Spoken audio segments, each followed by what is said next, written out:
Ito yung tensioner. Okay pa naman ah. Ito kasi maingay ito eh. Baka ito yun oh. Ito yung papalit natin na tensioner. Sa Honda ko ito nito binili. Maingay na ba ang Honda Click mo? Issue kasi ito ng mga Honda Click, lalo na pag nagpa 5 years na yung motor nyo. Yung maingay na hindi mo alam kung saan banda. So dito lang yan, papalitan natin yan. So tinanggal ko na yung upuan para ma-access natin yung tensioner sa ilalim. Tapos dito, yan, makikita natin yan. Yan yung tensioner natin. Tatanggalin muna natin itong throttle body. Tapos i-move natin ng konti para matanggal natin yung tensioner. So 10 mm na socket yung gagamitin natin para matanggal to, para ma-move. Tapos ito yung papalit natin na tensioner. Sa Honda ko ito nito binili.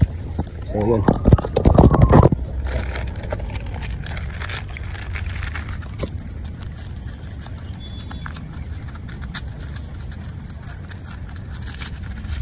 Yan.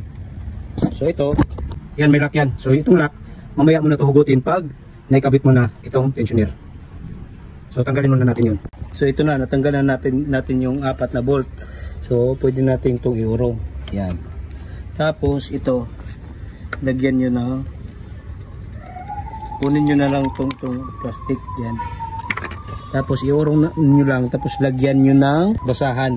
Hindi mapasukan yung ano. Tapos ito namang 2 bolt, dalawagan natin. Yan, umangat na yung tensioner natin. Careful lang sa mga bolt, tsaka sa tools na gagamitin nyo. Baka kasi pumasok dyan sa loob.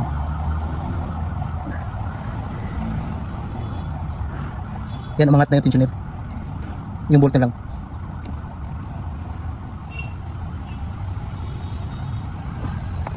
Yan, nabunot ko na.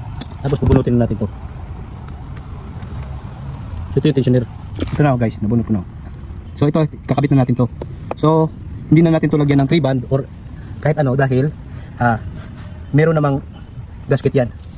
So ito yung posisyon niya kanina. Dapat pagkabit mo itong pink, nasa taas pa rin to. Yan, nakaganyan dapat. So ito na yung posisyon ha, huwag kalimutan. Yan, pasok nyo lang yan. Kailangan ko ng 2 kamay. Yung bolt kakabit na natin bago natin hugutin yung plastic. Eh nag-automatic adjust yun. Dapat nakahigpit muna bago kayo bago bunutin yung plastic. Yan. Kita nyo nandyan po yung plastic oh. Yan. Yan yung plastic oh. Yan. Mamaya ko na bubunutin yan. Huwag na ikabit ko na. Tapos sa paghigpit dapat pantay.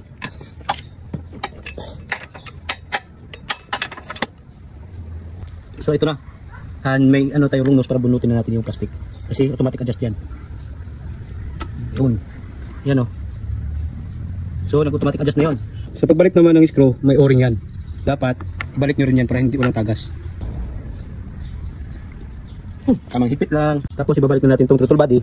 Tapos yung mga bolt, 4 na bolt lang tinanggal ko dyan. Hindi ko binunot yung mga wire para walang error na mangyari. So pagbalik pala nito, hindi pwede magkabaliktad. Dapat yung ito may mga markings sa taas. So dahil nakabit na natin yung throttle body, tapos yan, pwede na natin itong testing. Yan.